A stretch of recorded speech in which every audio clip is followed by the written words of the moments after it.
ब्रेकनंतर news 18 Lokmat विशेषमध्ये तुमचं स्वागत। देशामध्ये इंटरनेट सुविधांच्या 5G पर्वाचा शुभारंभ झाला। पंतप्रधान नरेंद्र मोदींच्या हस्ते दिल्लीतल्या इंडिया मोबाईल काँग्रेस प्रदर्शनात हा शुभारंभ करण्यात आला आणि देशातील निवडक 13 शहरांमध्ये 5G सेवा सुरू झाली आहे आणि या 5G मुळे देशाच्या अर्थव्यवस्थेला मोठा फायदा होणार आहे।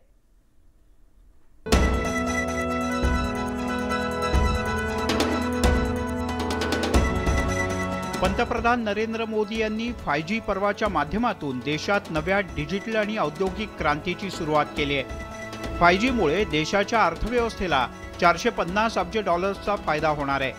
आत्मनिर्भर भारताच्या दिशेने हे एक मोठं पाऊल असेल। 5Gच्या माध्यमातून देशातली युवा पिढी विकासाच्या मार्गावर वेगाने वाटचाल करण्याचा विश्वास व्यक्त केला जातोय। मुझे पता है कि आज 5G की इस लॉन्चिंग को जो वर्ग सबसे ज्यादा उत्साह से देख रहा है वो मेरा युवा साथी है, मेरे देश की युवा पीढ़ी है। हमारी टेलीकॉम इंडस्ट्री के लिए भी कितने ही बड़े अवसर इंतजार कर रहे हैं। रोजगार के कितने ही नए अवसर बनने जा रहे हैं। मुझे विश्वास है हमारी इंडस्ट्री, हमारे इंस्टीट्यूट्स और हमारे युवा मिलकर इस दिशा में निरंतर काम करेंगे। 5G सेवा कशा पद्धतीने मिळणार आहे त्यावर एक नजर टाकूयात। मोबाईल मध्ये 5G बँड असणं गरजेचं आहे। मोबाईल मध्ये 5G चा रिचार्ज करावा लागेल। जुन्या 4G सिम मध्ये सुद्धा 5G चालेल। 4G पेक्षा 5G रिचार्ज महाग असेल। नवा 5G सिम खरेदी करण्याची गरज पडणार नाही। 5G मुळे अनेक फायदे होणार आहेत। चित्रपट 10 सेकंदात डाउनलोड होईल। गर्दीच्या ठिकाणी सुद्धा इंटरनेटचा स्पीड कायम राहील। फोनवरचा संवाद अडथळ्याविना होऊ शकतो।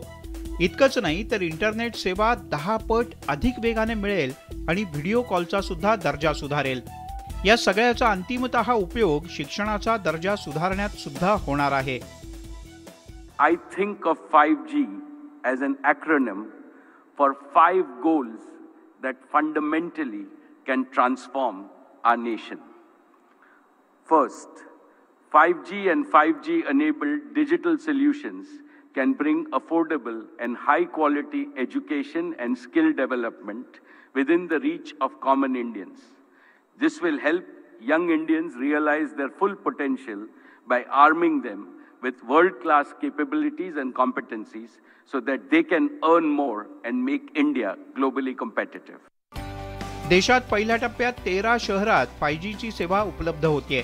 अहमदाबाद, गांधीनगर, जामनगर, मुंबई, पुणे, दिल्ली, गुरुग्राम, चंदीगड, बेंगळुरू, हैदराबाद, चेन्नई, कोलकाता आणि लखनौ मध्ये ही 5G ची सेवा उपलब्ध झाली आहे। लवकरच संपूर्ण देशभरात ही सेवा उपलब्ध होईल आणि देशात नव्या बदलांना वेगाने सुरुवातही होईल। Bureau report, news 18 Lokmat. आणि सोबतच न्यूज 18 लोकमत विशेषमध्ये आपण आता इथेच थांबतोय। नमस्कार।